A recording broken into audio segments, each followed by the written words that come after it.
ese pacto, Señor, ese mejor pacto que tú nos hiciste, Señor, en la cruz del Calvario. Gracias, Cristo. Quita todo estorbo desde ya. Te pido por los enfermos, te pido por aquellos que necesitan sanidad, por aquellos que necesitan provisión a su economía, un trabajo, Señor, y todo aquello que se ha manifestado, Señor, en contra de la iglesia, que tú puedas ayudarnos, Padre. En el nombre de Jesús, amén, amén y amén. Bueno, estamos listos, ¿verdad? No sé si estamos en directo. Ya estamos en directo. Bueno, saludamos a los que están conectados. Vamos a iniciar, hermano. Miren, ¿qué pasaría? Bueno, que el Señor añada mucha bendición a su palabra. ¿Qué pasaría si por ejemplo, usted tuviera una familia, niños, por decir algo de, qué sé yo, 10, 15, entre 10 y 15 años, y usted está en su casa y llegan a visitarle, y de repente, estando en su casa, tocan la puerta y preguntan, mira, hay algo en el patio de su casa que tal vez usted dice, sí lo voy a regalar. Entonces le dice la persona, y llega al patio de su casa y le dice, la persona, y le dice a su niño o a su niña, ¿sabes qué? ¿Me puedo llevar eso? Entonces viene su hijo o su hija y le dice, llévatelo. Y usted escucha desde adentro que le dice, llévatelo. José, si me ayudas con el feedback, hijo, por favor, ahí, que creo que están los brillos muy altos. Entonces, ¿qué pasaría? Usted diría, desde adentro, yo sé que usted diría, no, pero ¿por qué creen que usted diría que no? Vamos a ver si me ayudan a predicar. En lo que dejan a José ahí, tranquilo. No, broma. ¿Qué haría usted? ¿Qué haría usted? Están callados hoy, ¿va? Así como será la visitación que tuvieron, que los veo todos callados. ¿Qué haría usted? Se los pregunto de otra manera. ¿Autorizaría usted que regalaran eso? No quieren soltar. ¿Cómo? No quieren soltar. No quieren soltar, sí, pero ¿autorizaría usted que regalaran eso que está en el patio? Es que no sé si me di a entender con la idea. Ok, ¿usted autorizaría a sus hijos que regalaran las cosas? No. ¿Por qué no? Depende de lo que sea, sí, pero ¿por qué no lo haría? Porque por la edad que tienen Por la edad que tienen no tienen la capacidad de decidir. Sí, tal vez tienen la capacidad de decidir, pero hay algo muy importante, ¿sí? Sí, correcto. Pero ¿saben por qué? Por el conducto regular me lleva a ¿qué? ¿Quién es el que manda en la casa? Son ustedes, ¿verdad? El papá o la mamá o ambos si están ahí. Entonces, de eso quisiera hablarles esta mañana. Miren, normalmente en el mundo natural, al igual que en el mundo espiritual, Eclesiastés 5:8 dice que sobre un alto hay otro más alto. Miren, siempre va a haber alguien más alto. Siempre va a haber alguien, dice que sobre toda gloria habrá un dosel. Siempre, sobre toda gloria, sobre todo lo que se da, hay algo más alto. Cuando entramos a la palabra en Mateo 3:11, la Nueva Traducción Viviente dice, yo bautizo, aquí está hablando Juan el Bautista, dice, yo bautizo con agua a los que se arrepienten de sus pecados y vuelven a Dios, pero pronto viene alguien que es superior a mí. De eso quisiera hablarles, de alguien que es superior, ¿a quién? A Juan el Bautista y a cada uno de nosotros. Dice, es tan superior que ni siquiera soy digno de ser su esclavo y llevarle las sandalias. ¿Quién? Cristo, Él los bautizará con el Espíritu Santo y con fuego. Miren, Juan el Bautista es una figura hermosa, es decir, y para aquellos que tal vez tienen duda en cuanto a su ministerio, en cuanto a lo que Dios los mandó a desarrollar cosas aquí en la tierra. Porque usted dirá, Señor, ¿y cuál es mi plan? ¿Cuál es mi propósito en la tierra? Fíjese que Juan el Bautista no tuvo iglesia. Juan el Bautista, ayúdeme, usted que conoce Biblia, ¿qué más hizo que en este tiempo cualquier persona puede hacer? ¿Qué cosas no hizo Juan el Bautista, por ejemplo? Juan el Bautista dice que fue separado desde el vientre, fue el primero, si no me equivoco, que Dios, el Espíritu Santo, o sea, Dios lo llenó de su Espíritu Santo desde el vientre de su madre. Tenía muchas cosas hermosas, pero no tuvo iglesia. Juan el Bautista era un evangelista, era un apóstol, era un profeta en este caso. Juan el Bautista anunciaba la venida de Cristo, pero yo insisto en que no tuvo iglesia. Ya les voy a decir por qué. Porque a veces nosotros pensamos que nuestro propósito, nuestro ministerio o lo que Dios nos mandó a hacer en la tierra es lo que todo mundo hace. No. Y si ustedes recuerdan, cuando Jesucristo se refiere a Juan el Bautista, dice que lo considera como alguien mayor en el reino, ¿correcto? Pero él, ¿qué fue lo que hizo? ¿Se me ayudan? Que todos están callados hoy. ¿Qué fue lo que hizo Juan el Bautista, entre otras cosas? predicaba sobre el arrepentimiento, su bautismo era de arrepentimiento, preparó el camino de la venida de nuestro Señor Jesucristo, es decir, anunciaba la venida de aquel en el cual lo estamos viendo en Mateo 3:11. Entonces, ¿qué le quiero decir con esto? Que Juan el Bautista, a pesar de que hacía las cosas, él sabía que había uno más grande, que era por el cual él estaba en la tierra. Usted y yo somos iguales. Nosotros sabemos que hay uno más grande por el cual nosotros estamos en la tierra. Y ese alguien es nuestro Dios. Y en este caso vamos a hablar de Cristo, porque dice que Cristo es superior a mí, decía Juan el Bautista. Imagínese todo lo que él tenía y todo lo que Dios le había permitido desarrollar. Y él decía, él es superior a mí.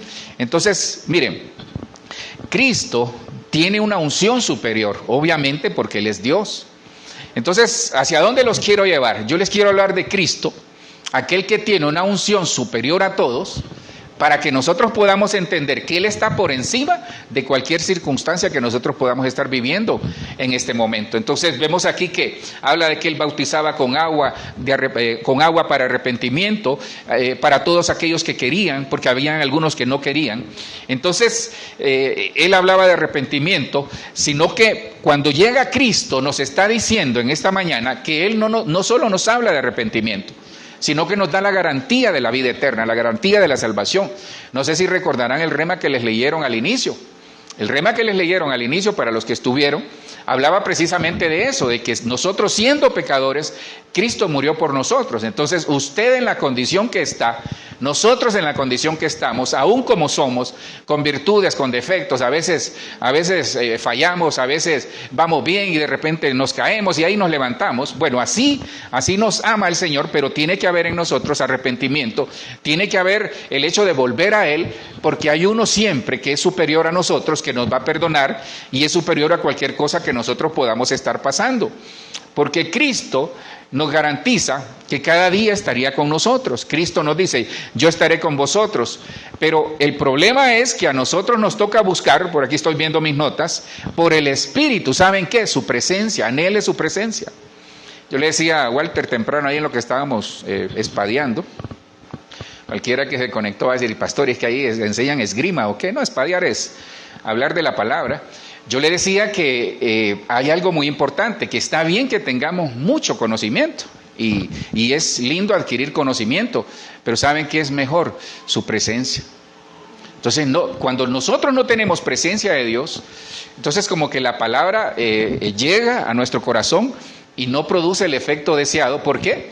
Porque no tenemos presencia. Miren, nunca se les olvide, busquemos la presencia de Dios, anhelemos la presencia de Dios, porque quizás muchos, no nosotros, espero que no, hemos perdido la presencia de Dios. Entonces, yo quisiera hablarles esta mañana, no se olviden de esto. Juan el Bautista decía, hay uno que es superior a mí, en el cual dice, porque fíjese que en ese tiempo, por ejemplo, cuando usted le llevaba las sandalias a alguien o le desataba las sandalias, era un acto de humillación. Entonces él estaba diciendo, ni el mayor acto de humillación que yo pueda hacer hacia aquel es válido para compararse lo que él es para mí y para todo este pueblo, que algunos lo escuchan y otros no. Entonces yo quisiera hablarles esta mañana del sacrificio superior de Cristo. Miren, Cristo, yo quisiera, pues en el nombre de Jesús estoy luchando ahí para lograr entrar ahí en el nombre de Jesús, pero ¿qué le quiero mostrar esta mañana con la Biblia? Que Cristo es superior a cualquier circunstancia que usted esté viviendo. Gracias por ese amén. Que Cristo es superior a cualquier circunstancia que usted esté viviendo. Gracias por ese amén. Que Cristo es superior a cualquier circunstancia que usted esté viviendo. Ya están despertando, hermanos. Y no estamos en ayuno, tranquilos. Entonces, mire, le voy a mostrar con la palabra algunas cosas en las que Cristo es superior y se aplica a nuestra vida. Ahora, ¿usted cree que Cristo es superior para su vida? ¿Y por qué hay líos a veces? ¿Falta de qué? Falta de fe, sí, y nosotros la tenemos clara, pero ¿no será que nos falta presencia? ¿No será que nos falta comunión con Dios? ¿No será que nos falta búsqueda? ¿No será que nos falta como que cambiar la estrategia, cómo oramos, cómo ayunamos, cómo lo buscamos? Hablábamos del ayuno también con Walter y yo le decía, es que, ¿sabe qué pasa? Le digo, el ayuno no es sufrir. Porque hay gente que piensa que entre más sufre uno en el ayuno, más comunión con Dios tiene. No, sí, no. porque el ayuno nos conecta. El ayuno lo que hace es bajar la carne. Entonces le voy a dar un buen consejo. Miren, ¿por qué a veces el cristiano no logra conectar con el Señor? Porque el cristiano le pone tiempo al Señor. Dices, tengo media hora para orar. Ahí no, el Señor no va a operar. A veces sí va, uno dice, por la naturaleza de lo que hacemos, yo los entiendo, trabajamos, tenemos un horario, tenemos que entrar, tenemos que salir, tenemos que estar temprano, sobre todo con la situación del tráfico aquí en Bogotá, uno garantiza por lo menos 2 horas antes o hora y media antes, hay que salir. Entonces, pero ¿sabe qué pasa? Un consejo, cuando usted se postre para orar o cuando usted esté buscando al Señor, no vea el reloj, si usted tiene la oportunidad de hacerlo. Porque cuando nosotros quitamos la carne, cuando nosotros quitamos las ataduras humanas, entonces ahí es donde entra el Señor. Entonces dice el Señor, aquí estoy. Porque a veces cuesta, hermano. Y le doy la razón. A veces, mire, yo le he dicho, a veces uno se postra, se pone de cabeza. Le estoy poniendo salsa a los tacos, ¿verdad? Uno se pone de cabeza, se echa agua, se echa de todo lo que quiere echarse y nada, hermano. No sé si le ha pasado. Uno va, Señor, no te siento, aquí estoy, Señor. ¿Sabe qué quiere el Señor? Escúchelo. Escúchelo, entonces cambiamos la estrategia. A veces, como decía Jorge al inicio, la lista de mercado, ¿verdad? Señor, y comenzamos. No, escúchelo. Mire, no comience a orar si no siente la presencia de Dios. Ese es el error que cometemos a veces. No comience a orar si usted no siente que Dios está ahí. Y dígale, Señor, no te siento. Adore, levante sus manos, escuche, medite, lea la palabra, haga otra cosa. Y cuando usted ya sienta que está, entonces comience. En el nombre de Jesús. Entonces, Cristo es superior al templo. Ahora, ¿qué es el templo? Están callados hoy, Señor. Tiene que ponerlos a danzar otra vez ahí. ¿Qué es el templo? El corazón, sí, pero ¿qué es el templo? ¿Algo más del corazón? Un lugar de habitación, sí. Hermanos, ustedes son el templo. Aparte de todo lo que dijeron, el templo es el lugar de adoración, es el lugar en nuestro corazón. Nosotros somos el templo. Mire al vecino y dígale, eres el templo de Dios. Algunos son capillitas, otros son tremendos templos, así, ¿verdad? Como esas catedrales, como la que se mira ahí. Bueno, este es un templo bautista, les aclaro. Entonces, ¿qué es el templo? ¿Qué pasa en el templo? En nombre de Jesús. ¿Qué pasa en el templo? Callado, hermano, hoy lo voy a bombardear. ¿Qué pasa en el templo, Felipe? ¿Qué pasa en el templo? Es que los veo callados. ¿Qué pasa en el templo? Hay alabanza, ¿qué más? Hay oración, ¿qué más hay en el templo? Hay súplica, hay ruego, hay milagros, hay prodigios, hay señales, hay palabra, hay de todo en el templo. Pero ¿por qué Cristo dice yo soy mayor que el templo? No, para ponerlos en contexto y no tenerlos ahí como, ay pastor, me van a dejar de ver porque me va a decir, me va a preguntar a mí. No, tranquilo, ya no le vuelvo a preguntar. Entonces, Mateo 12:6, ¿qué dice la Nueva Traducción Viviente? Les digo, aquí hay uno que es superior al templo. Entonces el sacrificio de Cristo nos enseña que Él es superior a cualquier cosa que usted pueda estar pasando. ¿Y por qué les pongo el templo? Dice Cristo, les digo que aquí hay uno que es mayor que el templo. Mire, el templo para los judíos era un lugar donde la presencia de Dios habitaba, como en la actualidad. Por eso les hablaba de presencia, porque ustedes son templo y morada de su espíritu. Ustedes son el templo de Dios, porque la cabeza está en el cielo y su cuerpo, que es el templo, son ustedes como iglesia. Entonces dice Cristo, yo soy superior al templo. Les voy a explicar por qué. Miren, el judío, para él, el templo era lo más sagrado. Para el judío era, por ejemplo, lo ven, con respeto lo digo, porque sé que esto llega a varios lugares.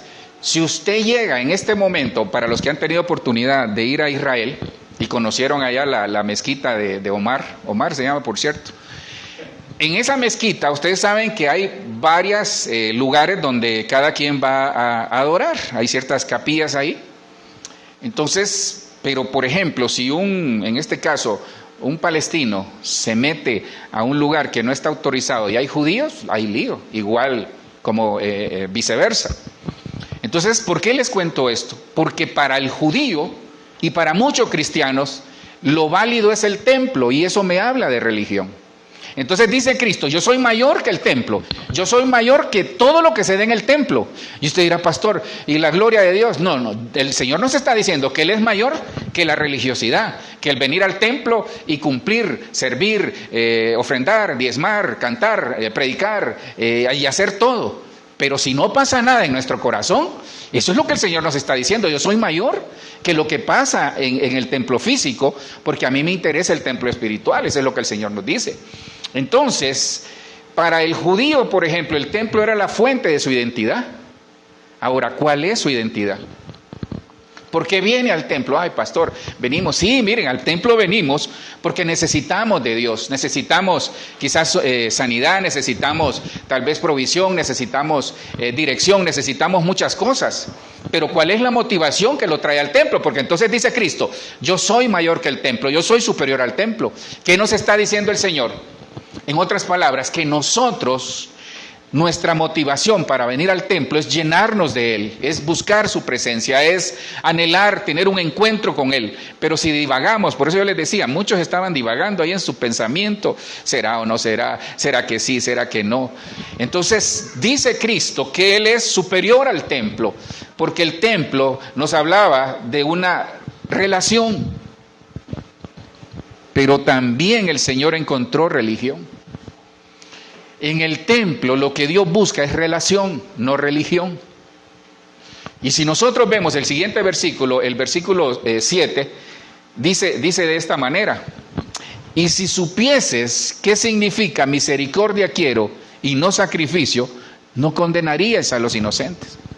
Entonces, Cristo nos enseña que nosotros en el templo deberíamos de tener como mínimo las cosas espirituales en nuestro corazón de una manera clara, en la que nosotros entendamos el por qué venimos al templo y por qué somos el templo de Dios. ¿Se da cuenta?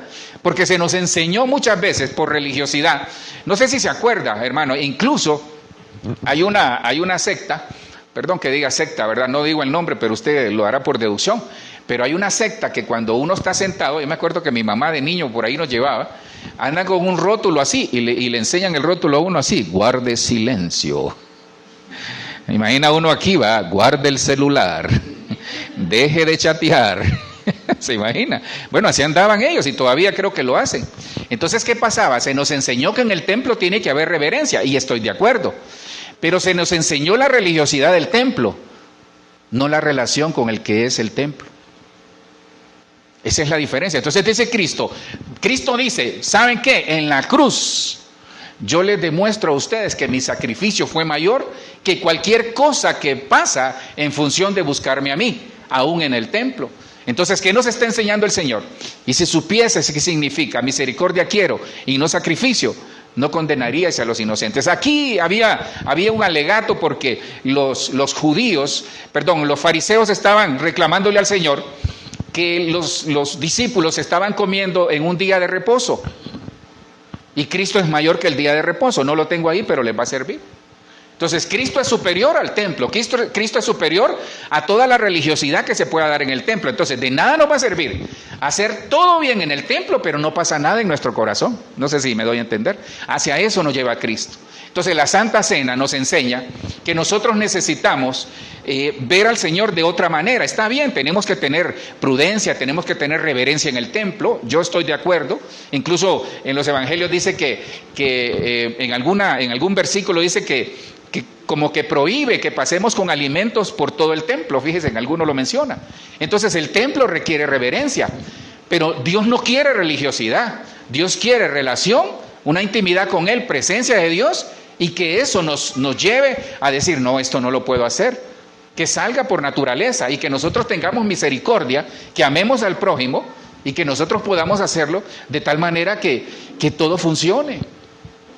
Necesitamos amarnos entre nosotros, hermano. Porque en el versículo 23 de Mateo 23, el Señor les decía, ay, escribas y fariseos, hipócritas les decía, porque diezman la menta, el eneldo, el comino, y dejan lo más importante de la ley, la justicia, la misericordia y la fe. Mateo 23 les va a servir. Ahí el Señor increpa a aquellos que iban al templo y solo iban a señalar. Qué feo es o qué difícil es que nosotros vivamos una vida de religiosidad porque solo estamos señalando. Entonces dice Dios, yo quiero que tengan misericordia.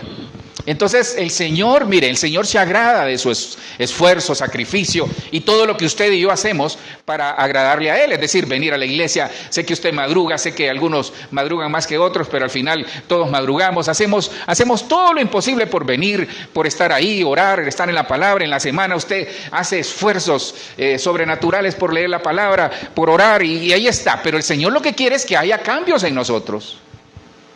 Porque sí nos podemos llenar de mucho conocimiento, pero sin presencia el conocimiento se vuelve religiosidad. Entonces dice el Señor, yo soy superior al templo. ¿Por qué? Porque en el templo, muchos en ese tiempo, en el caso de los fariseos, se olvidaron de la justicia, se olvidaron de la misericordia y se olvidaron de la fe. Entonces Dios nos dice esta mañana, yo te digo que soy superior al templo, Iglesia de Cristo de Benecer, y los que nos ven, para mostrarte que a mí me agrada más que tengas en tu corazón cambios que me sirvas. No sé si me doy a entender. Entonces Dios se agrada más, está bien, Dios se agrada de nuestro servicio, pero Él quiere que sea un servicio con amor, no un servicio como lo hacían los fariseos. Yo sé que eso no pasa acá, pero los fariseos, hermano, iban al templo y llegaban vestidos. Yo me imagino, ¿sabe qué tengo la impresión? Que era hermoso el vestido de los fariseos, hermano. Que era impresionante cómo se vestían. Pero ellos llegaban y decían, aquí estoy yo, ¿eh? Pero su corazón estaba lejos del Señor. Entonces Él dice, yo soy superior al templo porque el sacrificio de Cristo en la cruz es para que nosotros entendamos que a Dios le agradan los sacrificios espirituales más que los sacrificios terrenales. Y un sacrificio espiritual es entender de que tengo que perdonar, que tengo que amar a aquel que tal vez me hizo daño y decir, Señor, no sé cómo voy a hacer, pero está bien, lo perdono. Entonces ahí vamos avanzando. Los sacrificios espirituales cuestan, por eso son sacrificios. Cuesta, hermano, cuesta perdonar a veces a personas que nos han hecho daño. Cuesta enmendar errores que cometimos y decir, ay Señor, ¿cómo hago con esto? Pero Dios dice, misericordia quiero y no sacrificio. Entonces Dios quiere sacrificios espirituales dentro del templo que somos nosotros para agradarle a Él y entender de que cuando Él murió en la cruz, lo que hizo fue que aunque no podamos, Él nos va a enseñar cómo. Gracias por ese amén. Que aunque usted no pueda, Él nos va a enseñar cómo. Pero tenemos que tener algo en nuestro corazón. La materia prima para el cambio en las personas es que en nuestro corazón haya algo, una chispa, un atisbo de algo ahí. Que algo, mire, todos ustedes tienen algo en el corazón. Los que nos ven, todos tenemos algo en el corazón que atrapó al Señor, aunque usted no lo crea. Si no, no estuviera acá, si no estuviera conectado. Entonces, Cristo es mayor que el templo, porque Dios hace la diferencia entre aquel que no tiene una relación y aquel que tiene una relación. Entonces, Dios se agrada de aquel que le busca, Dios se agrada de aquel que dice, Señor, aquí estoy, Señor. ¿Sabes qué, Señor? Me equivoqué, pero aquí estoy. Al final aquí estamos, todos nosotros nos pasa igual, a veces no somos perfectos, yo diría que la mayoría de veces no somos perfectos, nos toca tantas cosas, a veces miramos cosas de más, escuchamos cosas de más, hablamos cosas de más, hacemos cosas de más.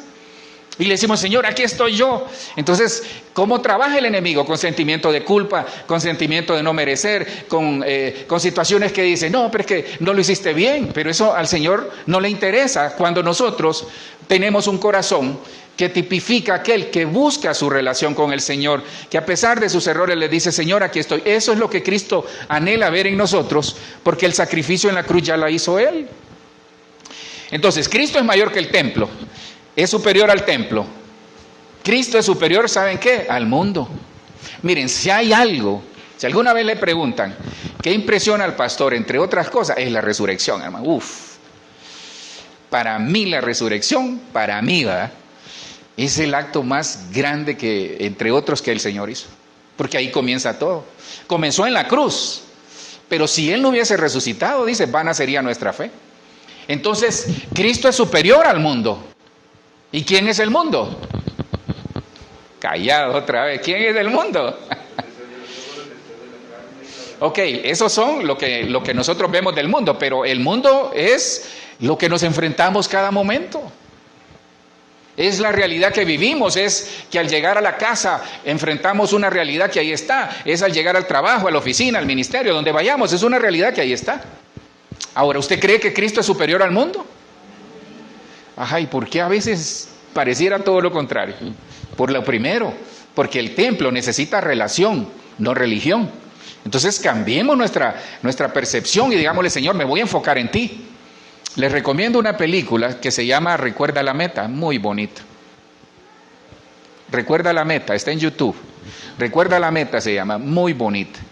Y esa película ayer me hizo hasta llorar porque yo miraba, es la historia de una profesora cristiana que llega a entrenar un equipo de campo traviesa y le comienzan a hacer la guerra, hermano. Y no lo quiero spoilear, ¿va? Pero ¿qué le quiero decir? Que ella siempre le decía a las muchachas, recuerden la meta. Y yo les digo esta mañana, recuerden a Cristo. Entonces cuando las cosas vayan mal, recuérdense de Cristo, recuérdense de la cruz.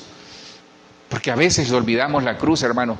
A veces olvidamos que Él murió por nosotros. Y que si Él murió por nosotros, ¿cómo no nos va a dar con Él todas las cosas? Dice en relación al Padre. Primera de Juan 4:4, la Biblia de las Américas dice, hijos míos, vosotros sois de Dios y los habéis vencido, porque mayor, es superior el que está en vosotros que el que está en el mundo. Nancy lo decía cuando estábamos orando allá al inicio. Entonces, hermanos, ¿ustedes creen que Cristo es superior a lo que está en el mundo?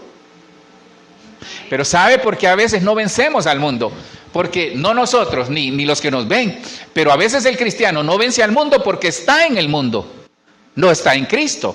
Entonces el que está en el mundo está en crisis, el que está en Cristo, estamos en victoria. Entonces nosotros necesitamos estar en Cristo. ¿Pero qué es estar en Cristo? Es estar metido en Él, confiando en Él, que Él va a vencer aquella situación que tal vez nosotros estamos pasando del mundo. Vosotros sois de Dios y los habéis vencido, porque mayor es el que está en vosotros. Mira, hermano, yo le digo con toda propiedad, mayor es el que está y el que vive en su casa, mayor es el que está y el que vive en su vida. Gracias por ese amén, pero ahí vamos. Mayor es el que está en su trabajo, mayor es el que está donde usted vaya. Él es Cristo, Él es el que murió en la cruz por usted y por mí. Él es mayor que el mundo. Entonces todo lo que pasa en el mundo que nos quiera afectar, entonces dice Cristo, yo soy superior a eso. Entonces Dios nos va a dar las estrategias, Dios nos va a dar las alternativas para poder vencer al mundo, porque Él ya venció al mundo. ¿Y quién es el que mejor nos puede enseñar? Aquel que ya lo venció. ¿Quién es el que mejor puede dar de comer? Aquel que aguantó hambre. ¿Quién es el que mejor puede dar de beber? Aquel que aguantó sed. ¿Quién es el que mejor puede ayudarnos a salir adelante? Aquel que pasó una situación y encuentra a otra persona y le dice, sabes que yo ya pasé por eso, agárrate del Señor que vamos a salir adelante. Oración, ayuno, insistamos, oración, ayuno, pero esto es fidelidad, es permanecer. Entonces si Cristo ya venció, entonces nosotros en Cristo somos más que vencedores, y lo dice la palabra. Y precisamente Juan 16:33 dice, estas cosas os he hablado para que en mí tengáis paz. En el mundo tendréis aflicción, pero confiad, ¿yo he vencido a qué? Entonces, si Cristo en la cruz nos está diciendo que Él es superior a cualquier cosa que pueda pasar en el mundo, porque en la cruz Él venció, entonces una señal, yo desde el viernes creo que les vengo hablando de esto, una señal es la paz. ¿Tendrá paz usted en su vida? No paz, ¿verdad? Sino que paz. ¿Tendrá paz en su vida? ¿Tendrá paz en su casa? Miren, sí, se altera la paz, a veces uno pierde la paz, uno pierde tal vez el gozo, pierde muchas cosas, pero el problema es que hay que recuperarlas. Si nosotros perdemos la paz, corramos a recuperarla en el nombre de Jesús. Estas cosas os he hablado para que en mí tengáis paz. En el mundo tendréis aflicción. En el mundo va a haber aflicción, pero confiad. Entonces ahí está la clave. Entonces Cristo es superior al templo, Cristo es superior al mundo, pero a nosotros nos toca confiar. Es que, hermano, esto es por fe, esto es por revelación, el ver cómo alguien que me ama, como soy, mandó a su hijo a morir a la cruz. Y precisamente, ¿por qué les estoy hablando de este tema? Porque al final nos vamos a sentar a la mesa precisamente por eso. Porque aquel que venció al mundo es el que lo venció en la cruz, murió y resucitó al tercer día y nos da la victoria a nosotros. Entonces en usted vive el resucitado, el que nos da la victoria, el que venció al mundo. Pero si no tenemos relación con Él, ¿cómo voy a saber? Eso es lo que necesitamos, confiar. ¿En quién confía usted? ¿Por qué confía en alguien usted? Callado otra vez. Perfecto, pero ¿por qué sé que no me va a fallar? Por ejemplo, hijos, lo conoce. Cabal, no me va a fallar porque lo conozco, aunque a veces nosotros, aunque nos conozcan, fallamos, ¿se da cuenta? Pero Él no nos falla. Y esa es la diferencia, que nosotros fallamos, quizás fallamos en el matrimonio, hablo en el buen sentido, fallamos con nuestros hijos o nuestros hijos fallan con nosotros, fallamos en el trabajo, fallamos en el ministerio, pero una cosa es nosotros fallando. Entonces Dios nos permite fallar para enmendar, para que crezcamos, para que maduremos, pero Él no nos va a fallar. El problema es que a veces nosotros tenemos la percepción de que Dios nos ha fallado, y nunca Dios nos ha fallado. Nunca, jamás nos va a fallar el Señor. Él siempre va a ser fiel, porque dice la palabra que aunque nosotros fuésemos infieles, Él permanece fiel. Mayor en el templo para enseñarnos que hay que tener una relación con Él para no vivir una religiosidad. Mayor en el mundo, mayor que el mundo o superior al mundo es Cristo, para enseñarnos que Él ha vencido a todo lo que se pueda dar en el mundo. Si no tenemos a Cristo en este tiempo que viene y ya se está manifestando, hermano, no nos va a ajustar. Yo les he venido diciendo. Si no podemos con lo que se está manifestando a nivel de los escenarios escatológicos, no nos va a ajustar si no tenemos relación con Él para tener confianza, para tener revelación, para tener sabiduría y decirle, Señor, eso es lo que viene, yo lo veo por acá. Ver su familia y decir, ok, ¿qué está pasando en mi familia? Aquí hay que arreglar algo, ver el matrimonio, ver toda nuestra vida y decir, esto hay que corregir, pero eso es con sabiduría del cielo. Pero si no tenemos una relación con Él, nos va a costar. Nos va a costar, pero yo sé que nosotros de estos no hay acá. Gracias por ese amén, ni los que nos ven. Entonces, ¿superior a qué? A la justicia. ¿Qué es la justicia? ¿Qué es justicia? Callado otra vez, hermano. Ese va a ser el rema de hoy. ¿Qué es justicia? Equidad, perfecto. ¿Qué más? Que por cierto va mal ahí en el campeonato, no clasificó. ¿Qué es equidad? ¿Qué es justicia? No es lo mismo justicia que equidad, se parece. Es un sinónimo. ¿Pero qué es ser justos? ¿Qué es usted justo? Por cierto, hay alguien, a veces hay mujeres que se llaman Justa, sobre todo en Honduras, en la costa caribe, le ponen Justa. ¿Es usted justo? Sí, pero vea que nosotros buscamos más que haya justicia para nosotros que ser justo. Entonces por eso Dios dice, yo soy superior a la justicia. Miren lo que es la justicia, Romanos 5:17. Ya ven, yo no sabía que de eso se trataba el rema, ¿va? Pues el pecado de un solo hombre, dice, pues el pecado de un solo hombre, Adán, esta es la Nueva Traducción Viviente, hizo que la muerte reinara sobre muchos. Pero aún más grande es la gracia maravillosa de Dios. Qué lindo, hermano. Es más grande que el pecado de Adán, la gracia maravillosa de Cristo. Dice, y el regalo de su justicia. Entonces, lo que es más grande, lo que es superior aquí, es la gracia maravillosa de Cristo y el regalo de su justicia. ¿Qué es la justicia? Porque todos los que lo reciben vivirán en victoria sobre el pecado y la muerte por medio de un solo hombre, Jesucristo. Entonces, ¿qué es la justicia de Dios en nosotros? El favor, perfecto. Pero hay algo bien, porque yo quiero que salga de ustedes, porque si la tienen clara, la hicieron. ¿Qué es la justicia de Dios en nosotros? Perfecto, Hernando, un café al final ahí. Entonces nos hace justos a pesar de lo que somos. Esa es la justicia de Dios. Recuerden la cruz. Recuerden la cruz. Entonces, ¿qué hace el Señor? El Señor nos mira, Dios Padre nos mira. Y como todos nosotros, comenzando con su servidor, no merecemos ni estar aquí. Pero Cristo le dice, Padre, recuerda la cruz. Entonces, ¿qué es entender esa parte? Es que a pesar de lo que somos, dice, mas Dios muestra su amor para con nosotros, en que siendo aún pecadores, Cristo murió por nosotros. El problema es que muchos, no aquí, ni los que nos ven, viven un evangelio de condenación. Viven un evangelio, para ellos la justicia es, y ese es el mayor error que está pasando en algunas iglesias, que creen que la justicia es estar sin moverse para no pecar. ¿Y saben qué es la justicia? Cristo es la justicia. Cristo se hizo por nosotros justicia nuestra. Y Romanos 5:18 dice de esta manera, así es, Un solo pecado de Adán trae condenación para todos, pero un solo acto de justicia de Cristo, y eso es en la cruz, trae una relación correcta con Dios y vida nueva para todos. Entonces la justicia es cosas nuevas en su vida. Difícil hoy, ¿va?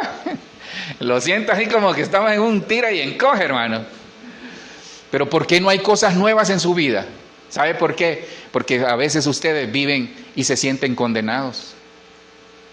Y si yo quiero cosas nuevas, obviamente, tengo que ver mi vida y decir, Señor, perdona, me equivoqué aquí, vamos para adelante. Entonces agarrarme de la gracia de Dios, agarrarme de su justicia y decirle, Señor, sabes, algo vas a hacer en mi vida. Porque Cristo ya es nuestra justicia. Entonces, nosotros, en otras palabras, es que usted llega, mire, es como que llega el vecino a ponerle queja de su hijo mayor y aparece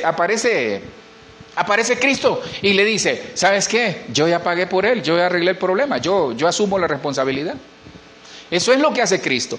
Cristo, llega el enemigo allá al cielo y comienza el enemigo a decir, mira Señor, que fulano de tal, mira que hizo fulana, mira que hizo sutana, mira en la iglesia qué es lo que están haciendo. ¿Sabes qué, Señor? Esto está pasando. ¿Y sabe qué dice el Señor? Se para Cristo y dice, ¿sabes qué? Yo ya pagué por ellos.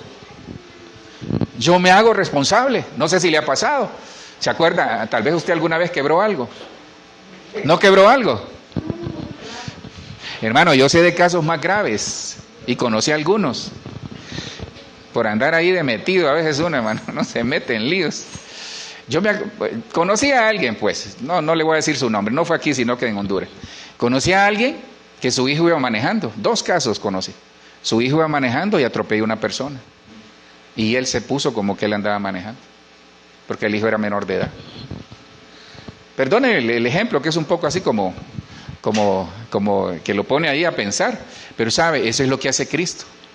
Tal vez usted iba manejando y ¡pum! Atropelló a la suegra. No, perdón, no, la suegra no. Yo dije que no iba a hablar de mi suegra, porque saludos a mi mami ahí, que la quiero mucho. Entonces, ¿qué pasa? Hermano, tal vez atropelló a alguien usted. ¿Y qué? Hermano, en serio, hermano, cuando hay un accidente es terrible. Entonces, ¿qué hace uno? Va, ni modo, dice uno, y de repente ve, ¿y esa persona quién es? Y de repente llega el juez y le dice, ¿qué pasó? No, ¿y qué anda haciendo usted aquí? No, y no es que venía, que hubo un accidente. Sí, ya tenemos ahí al culpable. Y usted cuando mira es Cristo, eso es lo que hace Cristo por usted. Cristo se pone por usted, Él es nuestra justicia, eso es lo más hermoso que puede haber. Cualquier cosa que hagamos, Cristo está por nosotros, en la cruz del Calvario lo ratifica. Pero a nosotros nos toca enmendar, hermano, porque no es que decir, vamos para adelante otra vez. Mire lo que dice 1 de Pedro 2:24. ¿Quién? Cristo, quien llevó él mismo nuestros pecados en su cuerpo sobre el madero, para que nosotros, estando muertos a los pecados, ¿vivamos a qué? Vivamos a la justicia, y por cuya herida fuiste sanados.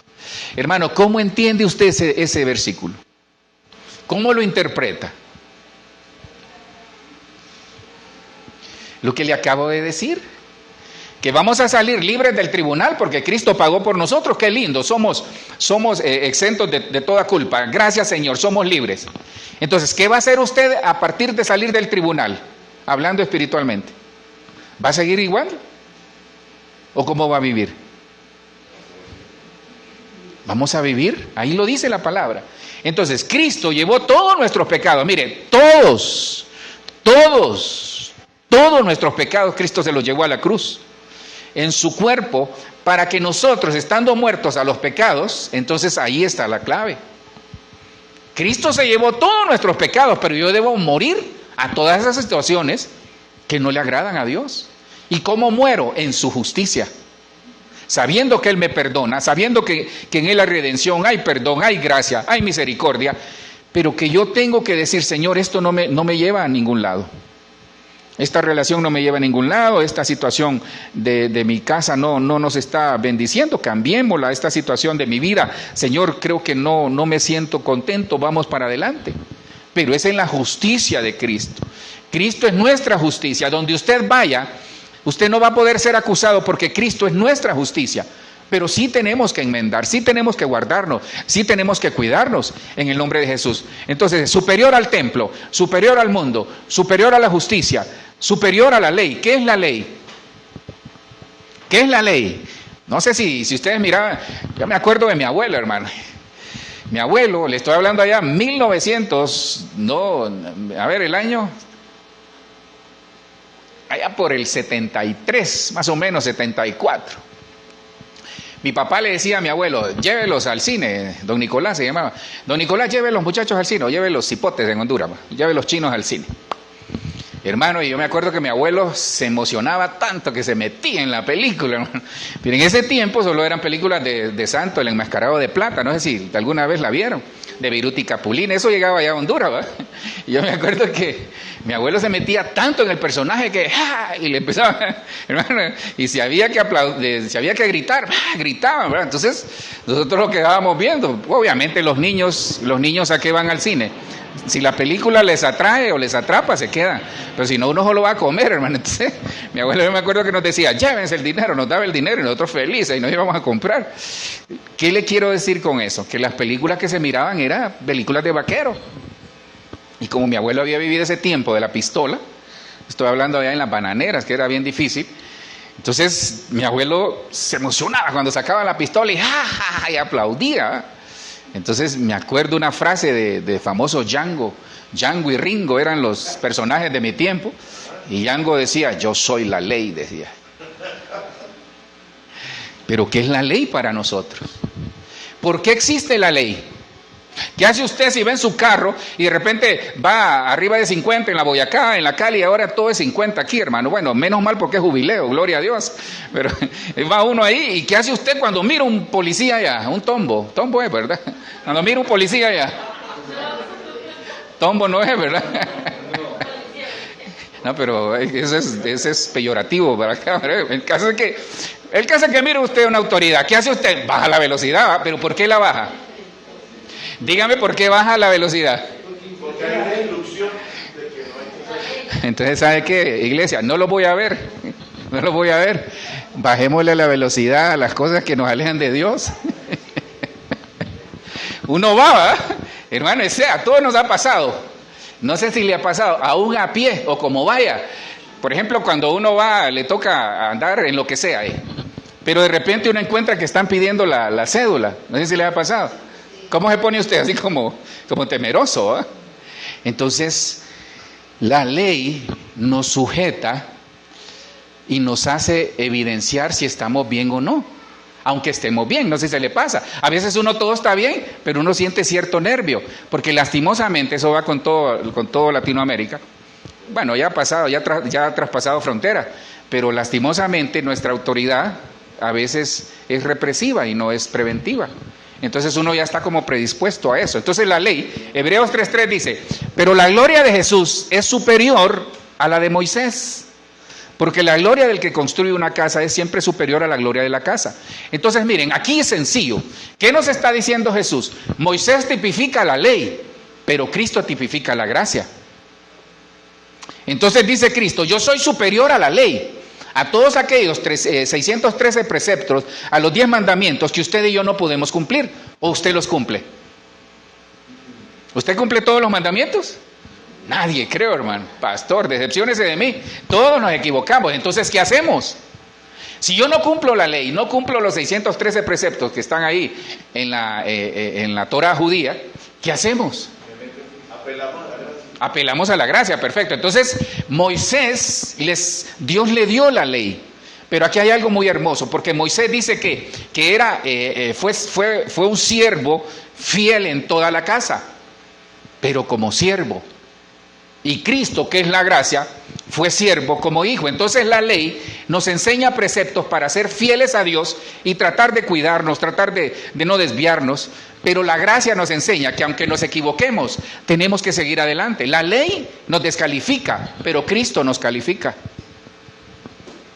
Esa es la diferencia. Por eso Él en la cruz venció todo y es superior a todo, porque Él es el precursor de todo esto. Entonces, la gloria de Jesús es muy superior a la de Moisés, porque la gloria del que construye una casa es siempre superior a la gloria de la propia casa. Entonces, ¿qué es de mayor gloria? ¿La casa o el que la hace? Entonces, ¿sabe quién hizo la casa? ¿Sabe quién lo hizo a usted? El Señor. Entonces usted es portador de la gloria de aquel que hizo la casa. Hermano, uno llega, no sé si ha visto la casa que está allá en Guatavita, que está patas arriba ahí, ¿verdad? Uno dice, wow, qué arquitecto. Uno ve la casa, pero por lo menos a mí me pasa. Uno ve la casa y uno dice, ¿quién haría eso? No sé si le ha pasado, o tal vez usted ve aunque esa tal vez la construcción, no las conozco por cierto, que las gradas del Peñón de Guatapé son gradas, ¿verdad? Uno sube y uno dice, ¿en qué momento hicieron todo eso aquí? ¿Cómo estuvieron perforando la roca y todo ese tipo de cosas? O las maravillas que hay aquí en Colombia, pues, gracias por ese amén, colombianos. Entonces aquí hay cosas hermosas, cosas hechas que surgieron naturalmente y otras cosas que han sido hechas por el hombre. Pero ¿cómo uno dice, wow, ¿quién hizo eso? Entonces eso es lo que Dios hizo. Mire, la creación se asombra de lo que Dios está haciendo en su vida. El problema es que nosotros no nos asombramos. La creación, repito, se asombra de lo que Dios está haciendo en su casa, en su familia, en su vida. Cuando la creación nos ve, le digo algo con todo respeto, porque aquí están los ángeles. Ángeles quisieran hacer cosas que Dios les ha permitido hacer a ustedes. Pero nosotros a veces no nos damos cuenta. Mire, hay ángeles que quisieran decir, dale el evangelio a esa persona, dile una palabra, dile que Cristo le ama. Y uno va ahí, Dios santo, me va a saltar. No así. Obviamente hay que tomar precaución porque la situación no está como para... Hay que tener esa precaución. Y Hebreos 3:5 dice, es cierto que Moisés como siervo fue totalmente fiel en la casa de Dios para acreditar el mensaje que después había de llegar. Entonces Moisés, Dios lo preparó, fue un libertador. Pero le tengo una noticia, hermano. No, si usted revisa la vida de Moisés, él tenía intimidad con el Señor en el monte. Y ese fue el éxito de él. Hermano, Moisés, perdone, no podía ni hablar, dice. Y Dios lo utilizó. Entonces Dios usa gente descalificada para hacer grandes cosas.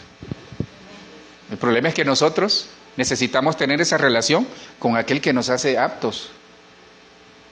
Porque usted puede tener la actitud, aunque no tenga la aptitud, pero Dios lo va a preparar. Entonces, ¿qué necesitamos? Entender que Dios es, entonces la diferencia es, ¿hay que ser fiel como siervo o como hijo? Pregunto, ¿hay que ser fiel como siervo o como hijo? De las dos maneras. Pero ¿sabe cuál es la que impacta al Señor? Cuando usted es hijo. Porque sabe, de las dos maneras, está bien, Jorge, pero sabe que el siervo se va de la casa. Yo aquí veo a muchos de ustedes que Dios los va a tener con nosotros un tiempo y van a crecer, pero un día se van a tener que ir porque no van a caber en la casa. Gracias por ese amén. Hay dos tipos de hijos, el que crece y puede quedarse y el que crece y no puede quedarse porque no cabe, y no es porque no le amemos, no, hay que mandarlo a desarrollar otras cosas. Entonces, no sé quién será usted, Dios sabrá. Pero Moisés adoraba, buscaba al Señor como siervo en la casa que Dios estaba preparando.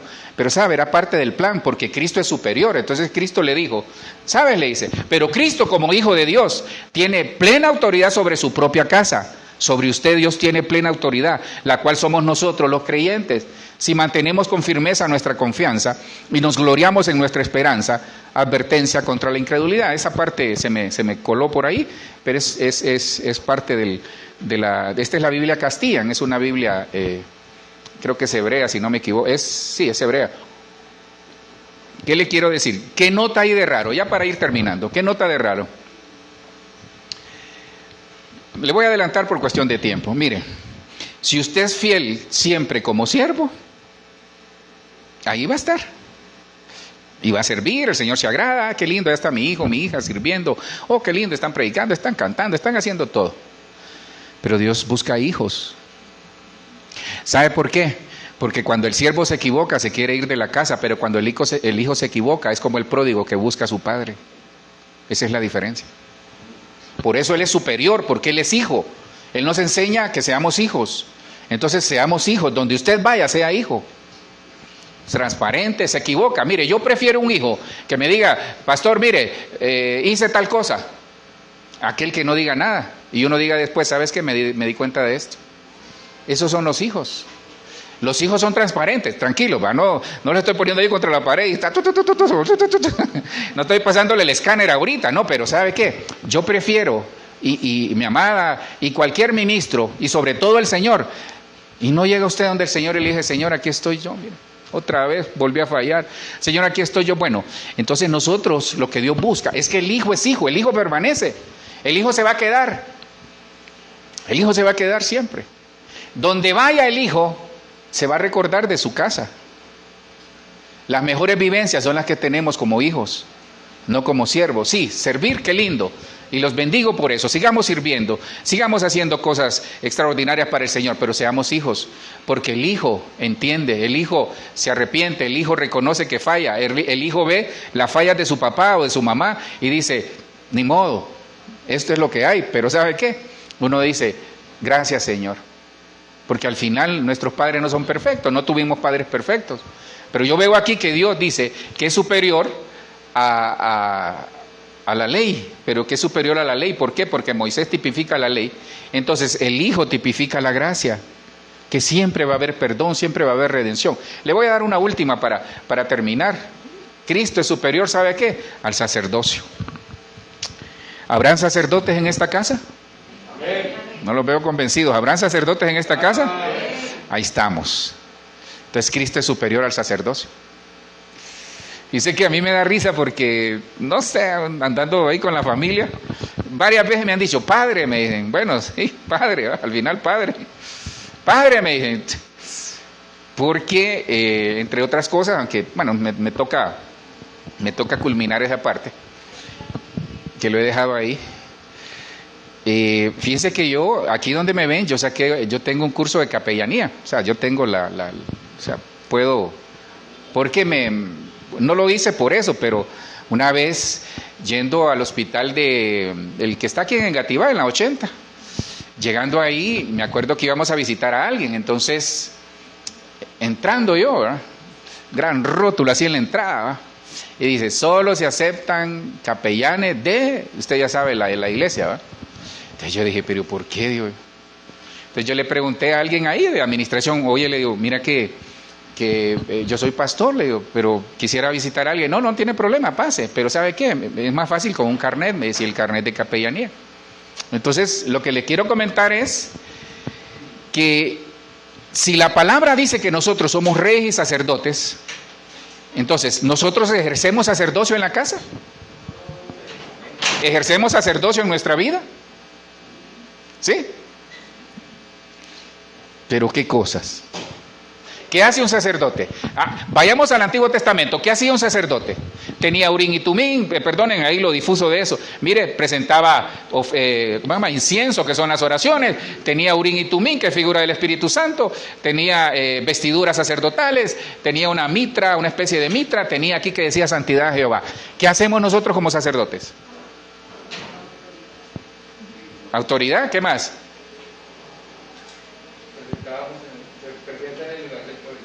Entonces se da cuenta, a veces no contestamos porque no tenemos claro qué hacer como sacerdotes. Porque hemos creído erróneamente que el sacerdocio le corresponde al pastor nada más, o a la pastora.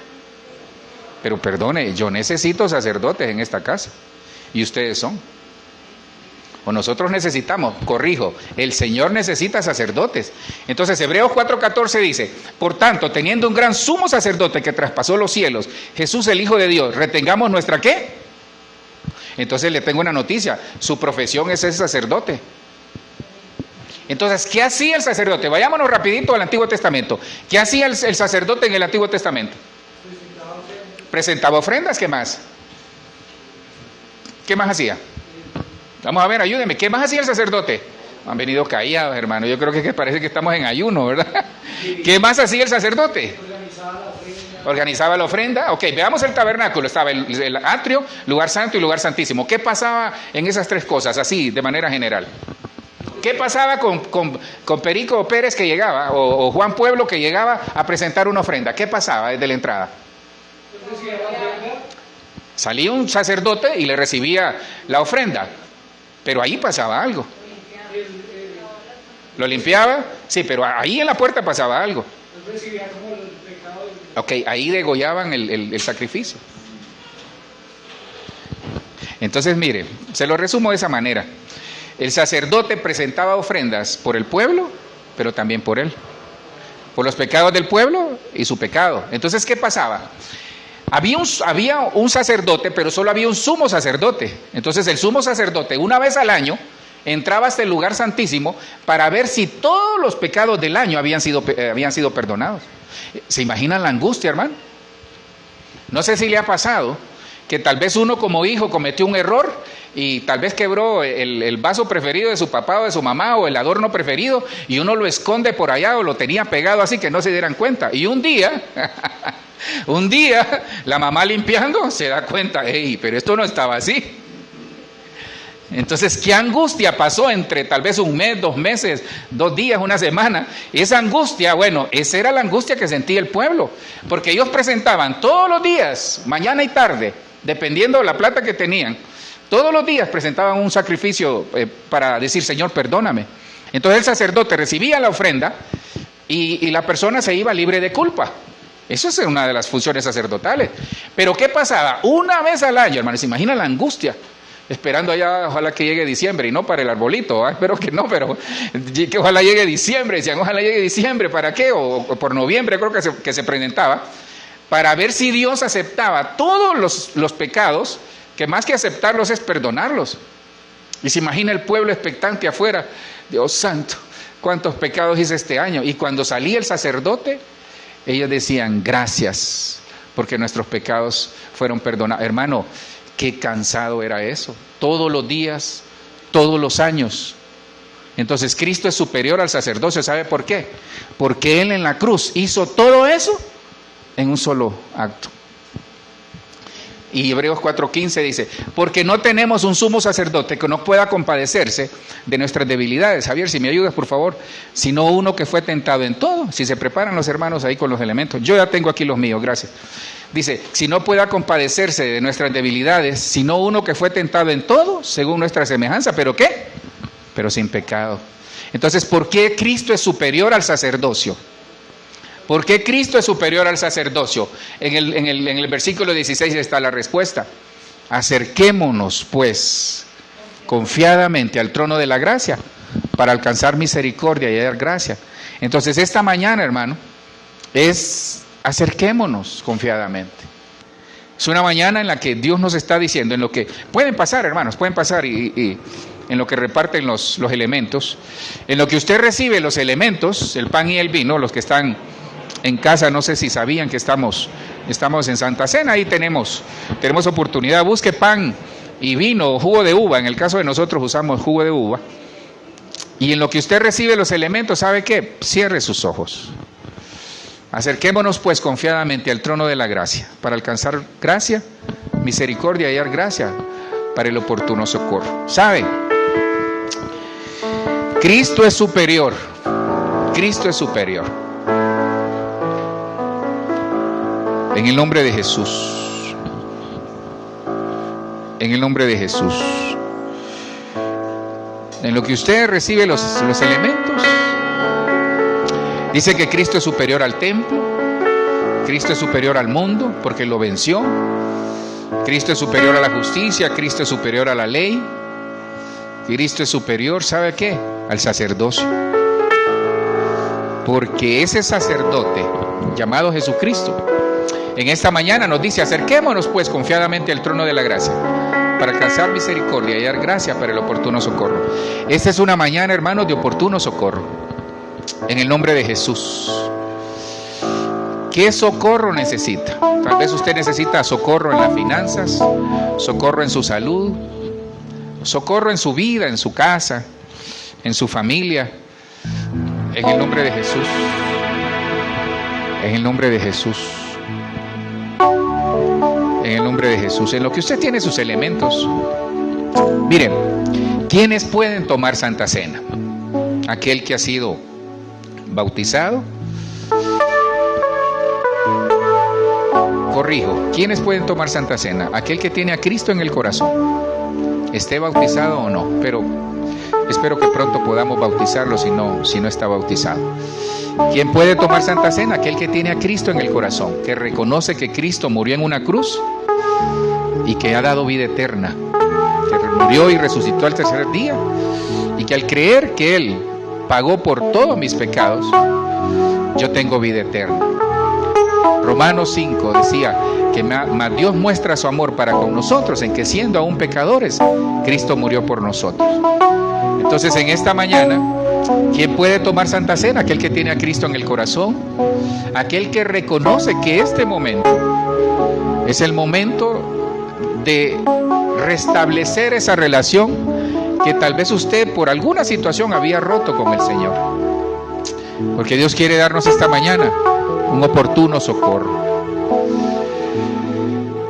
¿Qué hay que hacer? Una vez tenemos el pan y el vino, Él dice que el Señor en la noche que fue entregado, cuando toma el pan y le da de beber del vino, le dice, hágalo en memoria de mí. Pero en memoria de mí, ¿por qué? Porque Él en la cruz murió por usted, murió por mí, para darme vida eterna. Y la vida eterna es que cuando Él nos llame a su presencia, vamos a estar toda una eternidad con Él. Donde Cristo vaya, va a ir usted como esposa del Cordero, en el nombre de Jesús. ¿Y por qué Él dice que es superior? Pero antes de explicarles esa parte, entonces, ¿qué hago yo, pastor? ¿Y qué hago entonces? Dice que cuando nosotros recibimos, discierna cada quien, que tenemos que discernir. ¿Qué es discernir? Es revisarnos, hermano. Mire, este tribunal es el tribunal del Espíritu Santo. Es un tribunal en el que nosotros, mire, la ventaja de este tribunal es que jamás vamos a perder el caso, porque Cristo es nuestro juez y Cristo es nuestro abogado. Y Él en la cruz es superior a cualquier juez y cualquier abogado, hablando terrenalmente. Entonces, cuando usted recibe el pan y el vino, discierne el cuerpo. ¿Qué es discernir el cuerpo? Mire, es tomar el vino, pero primero comer el pan, consciente de que hoy hay un oportuno socorro para que haya cambios en su vida. No tome el vino ni coma el pan por religiosidad. No lo haga porque los otros lo están haciendo, o porque el servidor le dio y usted lo agarró. No lo haga. No lo haga de esa manera, porque dice que algunos están débiles por eso. Entonces, ¿qué hay que hacer, pastor? Discierne el cuerpo. Es arrepentimiento. Primero reconocimiento, arrepentimiento y cambio. Y eso es lo que hace el Espíritu Santo. Por eso necesitamos un sacerdote superior, porque Cristo en la cruz pagó por nosotros una sola vez. Ya no hay más sacrificios por el pecado. Cristo no va a volver a morir nuevamente para que usted y yo seamos limpios de pecado. Él ya lo hizo, pero usted necesita arrepentimiento. Medite un momento ahí donde está. Dígale, Señor, cámbiame. Cristo viene pronto, hermanos. Cristo viene pronto. Dígale, Señor, cambia mi vida, cámbiame. Mire, agarre todos sus situaciones que lo han alejado del Señor, y dígale, Señor, auxíliame porque a veces nosotros, hermano, yo con respeto les digo eso, porque así es nuestra naturaleza. A veces nosotros en la Santa Cena pedimos por nuestras necesidades, pero necesidades materiales. Primero está lo nuestro. Dígale, Señor, sana mi corazón, sana mi espíritu, sana mi alma. Tal vez tenía el alma quebrantada, el alma afectada. Dígale, Señor, sáname. Mire, en este tiempo hay un tiempo y un momento de oportuno socorro. Esta mañana es una mañana de oportuno socorro. Dígale, Señor, socórreme. Pero Dios no va a socorrer a aquel que en su corazón guarda cosas. Dígale, Señor, mire, saque todo esta mañana. Saque todo. Esta mañana es una mañana en la que ni usted, ni su esposa, ni su esposo, ni sus hijos, ni yo nos vamos a señalar. No, es una mañana de gracia, de misericordia. Cristo es superior a cualquier cosa, hermano. Cristo es superior a cualquier señalamiento. Cristo es superior a cualquier sentimiento de culpa. Cristo es superior a cualquier pecado. Cristo es superior a cualquier error que hemos cometido. Cristo es superior a cualquier enfermedad. No sé lo que usted necesita esta mañana, Platique ahí con el Señor, dígale: Señor, ayúdame, Señor, ayúdame. Ayúdame. Mire, primero es lo espiritual y luego vendrá lo material. Cuando Dios sana un corazón, provee. Cuando Dios sana un corazón, cuando Dios ministra un alma que está afectada, se abren los cielos y vienen nuevos trabajos, viene provisión y vienen cosas que tal vez nosotros en este momento tenemos como esperando o estamos como esperando. En el nombre de Jesús, mire, lo que hizo Cristo por usted, nadie lo va a hacer. Lo que hizo el Padre, nuestro Señor, en vernos y amarnos como somos, y aún así decir: voy a enviar a mi Hijo a morir por él. De tal manera amó Dios al mundo, que dio a su Hijo unigénito, para que todo aquel que en él crea tenga vida eterna. Y San Juan 17:3 dice: y esta es la vida eterna, que te conozcan a ti. Que esta mañana, al comer del pan y al beber del jugo de uva, al beber del vino, usted pueda conocer a aquel que le ama, que le respeta, que tiene planes, que tiene propósitos para usted, que le va a cambiar. Esta mañana recibamos esas nuevas cosas en el Señor, nuevas cosas para nuestro matrimonio, para nuestra familia, para el trabajo, para nuestra vida, aún para el ministerio. Pero usted en su corazón saque lo que le estorba, saque toda situación que usted sabe que en su corazón haya estado. Dígale: Señor, aquí estoy, Señor. Hermano, no somos perfectos, y le digo somos porque comienza conmigo. Nos equivocamos, hermano, nos equivocamos.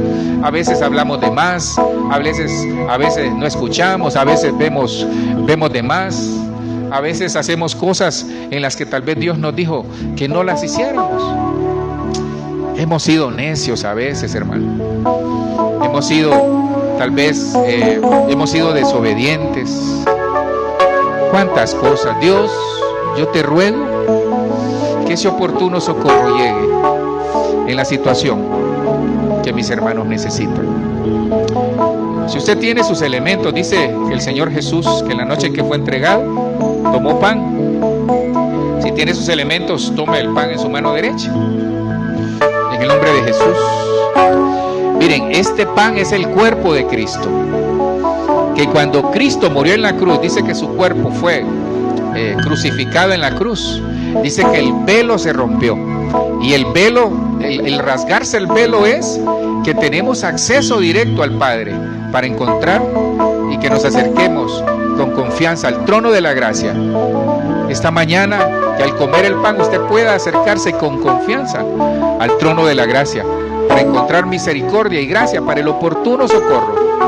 En el nombre de Jesús dice que la noche en que fue entregado, Él tomó el pan, lo partió y dio a sus discípulos y les dijo: cada vez que comieres este pan, lo hicieras en memoria de aquel, en memoria de mí, en memoria de Cristo, que es superior a los pactos, que es superior al sacerdocio, que es superior a la ley, que es superior al mundo, que es superior al templo, que es superior a Moisés, que es superior a Jacob, que es superior a David, que es superior a todo. Comamos este pan que representa el cuerpo de aquel que nos da el oportuno socorro. Coma del pan en el nombre de Jesús. Sobre todo, en el nombre de Jesús. Ahí donde está, medite. Medite, dígale: Señor, gracias. Gracias, Señor. Gracias, Dios, porque estás trayendo sanidad, estás trayendo restauración, estás trayendo gozo, restitución, Señor, en el nombre poderoso de Jesús. Si usted tiene ahí su copa de jugo de uva, levántela en su mano derecha, levántela con fe. Que en el nombre de Jesús usted pueda recibir sanidad, que pueda recibir el oportuno socorro en todo lo que necesita. En el nombre de Jesús, hoy, Señor, siendo consecuentes con lo que un día le dijiste a tus discípulos, que cada vez que bebieran de este vino, lo hicieran en memoria de ti, en memoria de la sangre derramada, que nos limpia, que nos restituye, que nos habilita. Que en el nombre de Jesús bebamos y que usted reciba el oportuno socorro. Bebamos de la copa del Señor, sin salir de la presencia del Señor, sin salir de la presencia del Señor. ahí donde está, en el nombre de Jesús, que usted pueda recibir el oportuno socorro. Que los que están viendo, y en este momento tal vez vamos a cortar la transmisión, pero el que está viendo pueda recibir el oportuno socorro en el nombre poderoso de Jesús. Los que estamos acá, ahí donde está usted, escucha al Señor en su corazón. Escucha al Señor en su corazón. Escucha al Señor en su corazón. En el nombre de Jesús.